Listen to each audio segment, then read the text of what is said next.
Hallelujah. जय मसीह की, यस्सु मसीह के पाक बरकत और जलाली नाम में आज सुबह आप सबों की सलामती हो। खुदावन आपको बरकत दे। आए आज हम अपनी हदायत रहनुमाई के लिए खुदावन के ज़िंदगी बख्श कलाम में से सीखेंगे।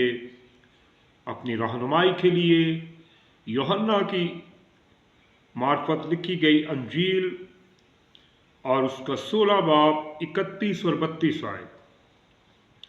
खुदावंद के ज़िंदगी बख्श कलाम में यूं मरकूम है, यस्सु ने इन्हें जवाब दिया, क्या तुम अब ईमान लाते हो? देखो वो घड़ी आती है, बल्कि आ पहुंची, कि तुम सब बरगंदा होकर अपने अपने घर की राह लोगे और मुझे अकेला छोड़ दोगे। तो भी मैं अकेला नहीं हूं, क्योंकि बाप मेरे साथ है। आमीन। मैंने तुमसे ये बातें इसलिए कही कि तुम मुझ में इत्मीनान पाओ। दुनिया में मुसीबत उठाते हो, लेकिन खातिर जमा रखो, मैं दुनिया पर गालिब आया हूं। पाक कलाम का पढ़ा, सुना और कबूल किया जाना हम सबों के लिए बाइस बरकत हो। आमीन।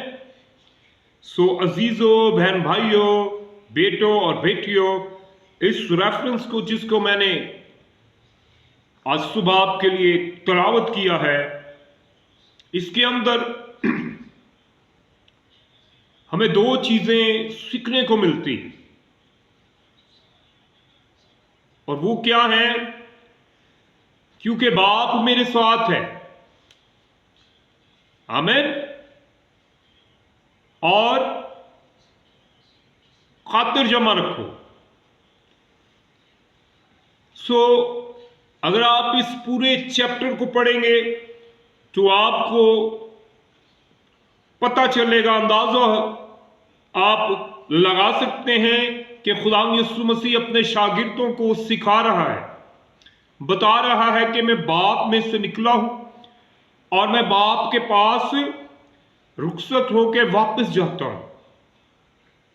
अब यीशु यहां पर उन्हें अपनी मसलूबियत के बारे में, उस कफ़ारे के बारे में, उस मोहब्बत के बारे में जो खुदा ने दुनिया से रखी बताना चाहता है, सिखाना चाहता है। और जब ये बातें वो अपने शागिर्दों से करता है तो शागिर्द तहज्जुब करते हैं और वो कहते हैं कि खुदावंद पहले तू तमसीलों में बात करता है, लेकिन अब तू सीधी सीधी बात कर रहा है। यीशु सीधे तौर पर उनको सिखा रहा है कि मैं जहां से आया हूं वापस जा रहा हूं। कुर्बानी देने के बाद मैं अपने बाप के पास वापस जाता हूं, क्योंकि मैं बाप में से निकला और बाप के पास वापस जाता हूं। और देखो वो घड़ी आ पहुंची कि तुम सब बरगंदा होगे, तुम सब मुझे छोड़ दोगे, मुसीबत में, दुख में तुम मुझे अकेला छोड़ दो। आमीन। और हम सब वाकिफ हैं कि जब खुदावन यीशु मसीह को गतसमनी बाग में यहूदा अक्सर युक्ति पकड़वाता है तो सब शागिर्द भाग जाते हैं, डर जाते हैं, छुप जाते हैं, क्योंकि खुदावन यीशु मसीह जानता था। उसने पहले ही कहा कि तुम मुझे अकेला छोड़ दोगे, लेकिन मैं अकेला नहीं हूं। हालेलुया। सो आज ईमानदार इसी तौर से शागिर्दों की तरह यीशु मसीह को अपनाने के बाद, उसका इकरार करने के बाद, उस पर ईमान रखने के बाद भी उसे छोड़ते हैं। अपनी आदत के वसीला से, बुरी आदत, बुरी सोबत, ऐबजोई,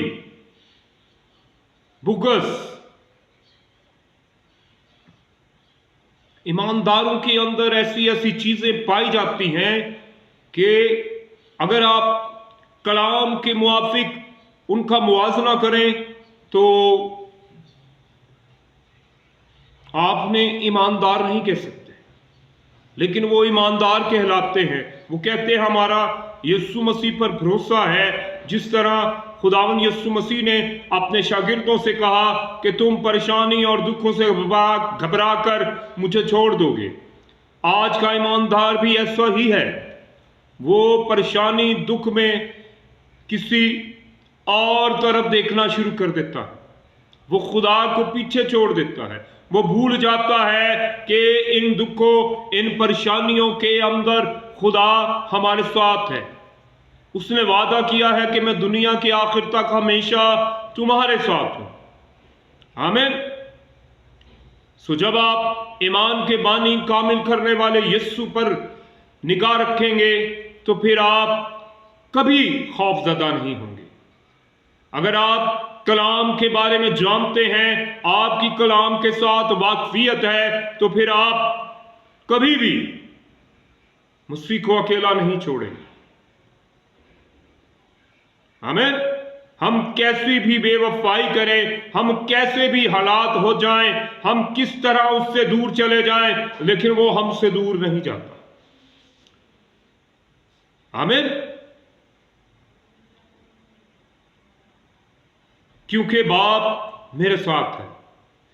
उसने अपने शागिर्दों से कह दिया कि तुम चले जाओगे, मैं अकेला नहीं होऊंगा, क्योंकि मैं बाप से निकला हूं और बाप ही मेरे साथ है और वो ही मुझे जलाल देगा, वो ही मुझे दोबारा उठा खड़ा करेगा, क्योंकि उसी ने मुझे भेजा है। हालेलुया। मैंने तुमसे ये बातें इसलिए कही कि तुम भी मुझ में इत्मीनान पाओ। अगर आपके अंदर मसीह का इत्मीनान नहीं है, अगर आपके अंदर मसीह का भरोसा नहीं है, अगर आपके अंदर मसीह का ईमान नहीं है, तो फिर आप ईमानदार नहीं हो सकते।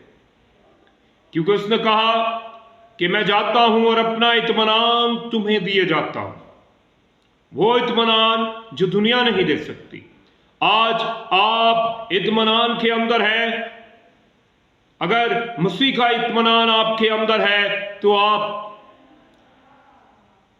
दुखों और बीमारियों में भी उसकी शुक्रगुजारी करेंगे, आप उसके नाम को जलाल देंगे, क्योंकि आप जानते हैं कि आपको खुदावन मुतमईन रखता है। ज़बूर नवीस कहता है खुदावन मुझे मुतमईन रखता है, क्योंकि वो इस मुकाशफा को समझ चुका है कि खुदावन का इत्मीनान हमारे पास है। हम चाहे दुनिया में कितनी भी मुसीबत उठाए, हमारे पास जिंदा उम्मीद है, और वो क्या है कि हम खुदा की बादशाही में जाएंगे, जहां पर किसी किस्म का दुख, किसी किस्म की परेशानी, किसी किस्म के ऐसे हालात जो हमने फेस किए हैं वो हमारे साथ नहीं होंगे। हालेलुया। इसीलिए खुदा यीशु मसीह ने अपने शागिर्दों से कहा कि तुम मुझ में इत्मीनान पाओ। आप उसमें इत्मीनान उसी वक्त पा सकते हैं जब आप उसके कलाम पर भरोसा रखेंगे, उसकी मुंह की बातों को अपने दिल में रखेंगे, जब आप उसके कलाम पर एतबार करेंगे, जब आप उसके कलाम पर एतकाद रखेंगे, जब आप ईमान रखकर उसके हजूर में आप ये बात ईमान के साथ कहेंगे कि खुदावंद ही मेरा छुड़ाने वाला है, खुदावंद ही मेरा मददगार है, खुदावंद ही मुझे उठाता है, खुदावंद ही मुझे लिए फिरता है, तब जाकर आप गलबा पाएंगे अपनी कमजोरियों पर, अपनी लाचारियों पर, अपनी बीमारियों पर। हालेलुया। और तभी मसीह का इत्मीनान जो बयान से बाहर है वो आपकी जिंदगियों में, आपके घरानों में, आपके कारोबार में, आपकी कलीसियाओं में काम करना शुरू करेगा। जब आप लायक तौर पर उसे वेलकम करेंगे, जब आप लायक तौर पर उसे ऑनर देंगे, जब आप लायक तौर पर उसके आगे झुकेंगे। हालेलुया। सो मसीह ने कहा, दुनिया में मुसीबत उठाते हो। ये मसीह के मुंह के अल्फाज हैं। आज खादमीन प्रॉस्पेरिटी को बहुत ज्यादा प्रीच करते हैं कि आप यीशु के पीछे चले, आप यीशु को इतना चंदे या दाएं अकियां दें तो वो आपको दुगना चुगना देगा। लेकिन यहां पर खुदावंद यीशु मसीह फरमाता है, दुनिया में मुसीबत उठाते हो, मुसीबतें आएंगी, दुख आएंगे, परेशानियां आएंगी, बीमारियां आएंगी, आजमाइशें आएंगी। लेकिन जब आप मसीह के इत्मीनान में होंगे तो फिर आप मसीह में इत्मीनान पाएंगे, आप मुतमईन रहेंगे, आप ईमान से भरे रहेंगे, आप ईमान में मजबूत होकर इस बात को गर्दानेंगे कि मसीह का इत्मीनान हमें संभालता है। हालेलुया। लेकिन खातिर जमा रखो। अब आपने क्या करना है? मैंने बड़े बुजुर्गों को देखा है और सुना है कि वो आने वाले वक्त के लिए कुछ ना कुछ जमा करके रखते, ताकि बुरे हालात में क्या हो, हम उस पर खर्च कर सके, हम उसके लिए इस्तेमाल कर सके। इसीलिए खुदा यीशु मसीह ने कहा, खातिर जमा रखो, अपने लिए आसमान पर खजाना जमा करो, अपने लिए ऐसे काम करो जो तुम्हारे लिए बायस बरकत हो, पाक रफाकतों में बैठो, ईमानदार के साथ जहां तक हो सके भलाई करो, जो काम या कलाम करते हो ये जानकर करो कि खुदावंद के लिए करते। हालेलुया। जब अपने लिए ये खातिर जमा करेंगे, परेशानियों में शुक्रगुजारियां करेंगे, दुखों में उसके नाम को ऑनर देंगे, उसके हजूर में झुकेंगे और ये ऐलान करेंगे, इकरार करेंगे कि तू हमारा खुदा है, आमीन, तब आप बरकत पाएंगे। हालेलुया। सो हम एक घर के अंदर काम कर रहे थे, मैं मेसन हूं, घर बना रहे थे कोरोना के सीजन में। तो ऑनर, उस घर का ऑनर आया और उसने कहा, नसीम भाई आपने इतने सारे बंदों को लगाया हुआ है, तो आप डिस्टेंस रखें, थोड़ा फासला रखें, आपको नहीं पता कि वबा किस तरह फैली हुई है। सो मैंने उनसे कहा, कोरोना बड़ा है या हमारा खुदा? वो लाजवाब हुआ। जब आप ईमान से भरपूर होंगे तो फिर आप कहेंगे कि हमारी बीमारियां, हमारी कमजोरियां, हमारी लाचारियां क्या हैं जी, हमारे खुदा से छोटी हैं।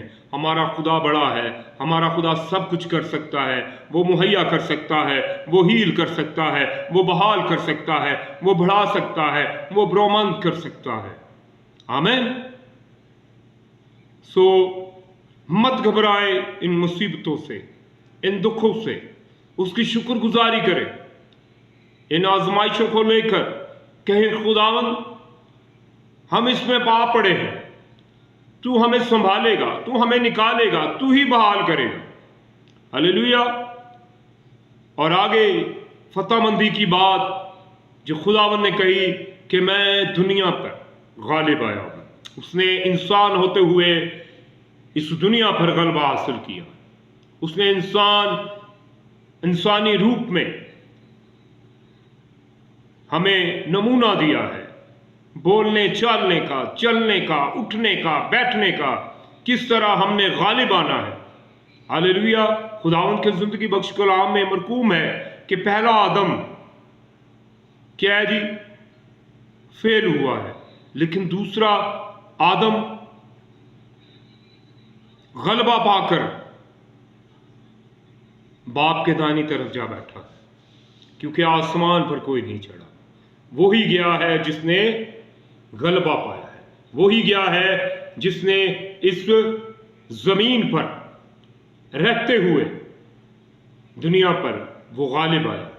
हालेलुया। सो मेरे अजीजों, बहन भाइयों, आज जो बात हमने सीखनी है, हमने कभी घबराना नहीं। मुसीबत में, दुख में हमने उसकी शुक्रगुजारी करनी है, हमने उसके नाम को जलाल देना है। हमने कहना है कि खुदा बाप तू हमारे साथ खड़ा है, क्योंकि वादा किया गया है कि मैं दुनिया के आखिर तक तुम्हारे साथ हूं। हमने खौफ नहीं खाना, हरासा नहीं होना, क्योंकि हमारा खुदा वादों का सच्चा खुदा है और जिसके वादे हां के साथ है। आमीन। और जब हम इस तौर से अपने दुखों में, अपने परेशानियों में खुदावंद को जलाल देंगे, तो उसका जलाल आपकी जिंदगियों से जारी होगा। हालेलुया। वो आपको बढ़ाना शुरू करेगा, वो आपको हील करना शुरू करेगा, वो आपको बहाल करना शुरू करेगा और सारा जलाल यीशु नाम को मिलेगा। आमीन। सो खुदावंद आज सुबह आपको इस कलाम के वसीला से बरकत दे और फजल करे कि आप भी गालिब आए, क्योंकि मुकाशफा की किताब में लिखा है जो गालिब आएगा वही उस ताज को हासिल करेगा जो खुदा ने हमारे लिए रखा है। हालेलुया। और वो मुरझाने वाला सेहरा नहीं। हमने गालिब आना अपनी उन आदात पर, अपने गुस्से पर, ऐबजोई की स्पिरिट पर, हसद पर, इन चीजों पर हमने गलबा हासिल करना। जब ऐसा हो जाएगा तो हम खुदा की वफादारी को, खुदा की प्रॉस्पेरिटी को, खुदा की मोहब्बत को अपनी जिंदगी में आता देखेंगे। हालेलुया। और जब ऐसे ही हम उसके नाम को जलाल देते रहेंगे तो हम बथेरों के लिए बायस बरकत होंगे। हालेलुया। सो आज सुबह आप इस कलाम को सुनकर जरूर अपने रिश्तेदारों के साथ, अपने बहन भाइयों के साथ शेयर करें, ताकि ये कलाम आपके वसीला से खुदा के और लोगों तक जाए और वो बरकत पाए। हालेलुया। सो खुदावंद आज सुबह आपको बरकत दे। जय मसीह की, यीशु मसीह के पाक बाबरकत और जलाली नाम में आमीन। खुदावंद आपको छुए और ब्लेस करे in the name of Jesus. Hallelujah. Praise God, praise Jesus. Thank you Lord. सुनने वालों की सारी कमी कमजोरियां यीशु के नाम से रिमूव हों और एक खुदावंद पाक वो तुझे यूं ही जलाल दे, यीशु के नाम। आमीन।